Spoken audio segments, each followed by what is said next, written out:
Hello everyone, good morning. I hope आप सब तो गुड होंगे।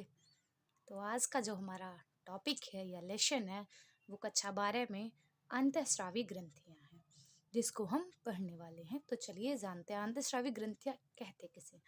सबसे पहले तो बात ये जान लीजिए ग्रंथियां किसे कहते हैं। देखिए ग्रंथियां जो होती हैं वो कोषाणुओं से बनी एक विशेष प्रकार की रचना होती है जो रासायनिक तत्वों का स्राव करती हैं।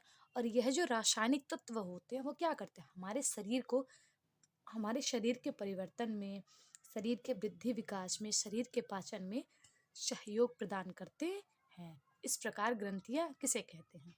ग्रंथियों को अंग्रेजी में ग्लैंड्स कहा जाता है। अब ग्रंथियां कहते किसे हैं, देखिए ग्रंथियां कोषाणुओं से बनी एक विशेष प्रकार की रचना होती हैं। ये शरीर के रासायनिक तत्व ये शरीर में रासायनिक तत्वों का स्राव करती हैं और क्या करती हैं, शरीर में परिवर्तनों में सहयोग प्रदान करती हैं।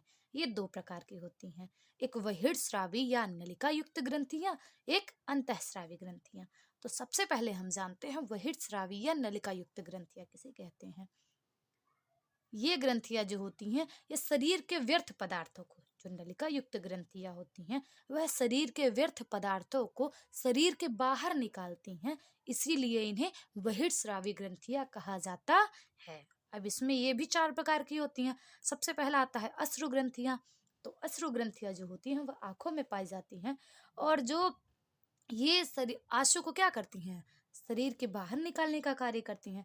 फिर दूसरा आता है लारवाही ग्रंथियां। लारवाही ग्रंथियां होती हैं, ये क्या करती हैं, ये मुख में होती हैं। ये क्या करती हैं, जब पोषक तत्वों को या हम भोजन को ग्रहण करते हैं तो यह लार मिल करके भोजन को पचाने में सहयोग प्रदान करता है। तीसरा आता है श्वेत ग्रंथियां। तो श्वेत ग्रंथियां हमारी त्वचा की निचली परत होती है जो शरीर के व्यर्थ पदार्थों को पसीने के रूप में शरीर के बाहर निकालती हैं। फिर अगली जो आती है वह है यौन ग्रंथियां। यौन ग्रंथियां शरीर के प्रजनन में सहयोग प्रदान करती हैं। तो हमारी ग्रंथियां कितने प्रकार की होती हैं, दो प्रकार की, एक बहिर्स्रावी ग्रंथि अथवा नलिका युक्त ग्रंथि और दूसरा आती है नलि अंतःस्रावी ग्रंथियां। तो जो बहिर्स्रावी ग्रंथियां या नलिका युक्त ग्रंथियां हैं यह चार होती हैं। पहला अश्रु ग्रंथियां, दूसरा लारवाही ग्रंथियां, तीसरा स्वेद ग्रंथियां और चौथा यौन ग्रंथियां। अब हम जानते हैं अंतःस्रावी ग्रंथियां किसे कहते हैं। यह जो ग्रंथियां होती हैं इन्हें नलिका विहीन ग्रंथियां भी कहते हैं। इन ग्रंथियों के द्वारा हमारे शरीर की अनेक आवश्यकताएं पूर्ण होती हैं। यह मनुष्य के व्यवहार पर भी प्रभाव डालती हैं। ये अब इसके अंतर्गत बहुत सारे ग्रंथियां आ जाती हैं जिसको हम आगे पढ़ने वाले हैं। अब चलिए जानते हैं हार्मोन्स किसे कहते हैं। अब हम जानते हैं हार्मोन्स किसे कहते हैं। तो जो हमारी अंतःस्रावी ग्रंथियां होती हैं या जो नलिका विहीन ग्रंथियां होती हैं इनमें से एक विशेष प्रकार का जटिल कार्बनिक पदार्थ निकलता है जिसे ही हार्मोन्स कहते हैं। यह हार्मोन्स भी दो प्रकार के होते हैं। तो हार्मोन्स किसे कहते हैं, नलिका विहीन ग्रंथियों से निकलने वाला अकार्बनिक जटिल पदार्थ ही हार्मोन्स कहलाता है। यह दो प्रकार की होती हैं, एक परिवहनशील हार्मोन्स, एक प्रसरणशील हार्मोन्स।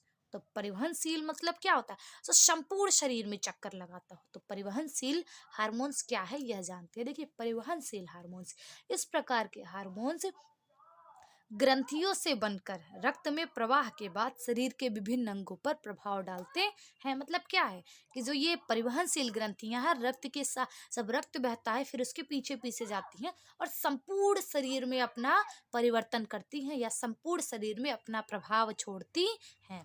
वही जो प्रसरणशील ग्रंथियां हैं यह ऊतकों से निकलती हैं और जिन ऊतकों में निकलती हैं उन्हीं ऊतक में ही यह रह जाती है, यह संपूर्ण शरीर का चक्कर नहीं लगाती हैं। जैसे आपकी ऊतक में ले लीजिए मांसपेशियां ऊतक, तो मांसपेशियां ऊतक से जो हार्मोन्स निकलेगा वह केवल मांसपेशियां ऊतक पर ही अपना प्रभाव डालेगा। मतलब यह जो प्रसरणशील हार्मोन्स है वह अगर मांसपेशियां ऊतक द्वारा निकल रहा है तो केवल उसी पर प्रभाव डालने वाला है, अन्य ग्रंथियों पर अपना प्रभाव नहीं डालेगा। लेकिन जो परिवहनशील हार्मोन्स है वह संपूर्ण शरीर में रक्त के साथ मिलकर संपूर्ण शरीर में अपना प्रभाव छोड़ेगा या परिवर्तन में सहयोग प्रदान करेगा। अब जानते हैं हार्मोन्स के क्या कार्य हैं। तो हार्मोन्स क्या करता है, शरीर की उचित वृद्धि व उपापचय का नियंत्रण करता है, व्यक्तित्व का समुचित विकास करता है, कार्बोज उपापचय का नियंत्रण करता है, पाचक रसों पर नियंत्रण करता है, ऑक्सीकरण एंजाइम्स पर नियंत्रण करता है, जनन तंत्र के विकास में सहयोग प्रदान करता है और कुछ अंगों को उत्तेजित व निरोधक प्रभाव प्रदान करता है। अब अगले वीडियो में हम अंतःस्रावी ग्रंथियों के बारे में जानेंगे। इसको आप लोग पढ़ लीजिए और नोट्स भी बनाते रहिए।